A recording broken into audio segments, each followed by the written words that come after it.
Hi, and thanks for logging on to the Daily DVAR News, a brand new halacha for you, and it's for Sunday, the 7th day of February. Here we go. I don't know what's happening where you are, but where we are under a 2-foot blizzard, 2 feet of snow, and that prompts me to do some halachas that actually relate to that. Here we go.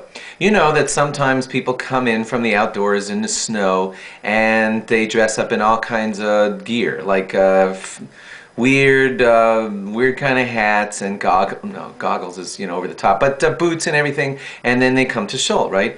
And so for their convenience, of course, most people feel like that it would be pretty wonderful to just walk into the shul with those boots on and the funny hat and everything and say, well, time for mincha, right? The problem is that, please remember, everybody, that when you come to pray, to daven, you are davening, praying to the King of the universe, the King of all of the kings in the world. Now, if you were stepping in front of a king who had the power of life and death in his hands, who could say, off with your head, if you came in front of that kind of king, do you think you'd step in front of him with your drippy, muddy, snowy boots on? Do you think you would come in there with your ski mask and your goggles up top and say to the king, could I have wealth, health, and happiness, and blah, blah, blah? And you got those goggles on and the hat and the boots and everything. You know where I'm going with this.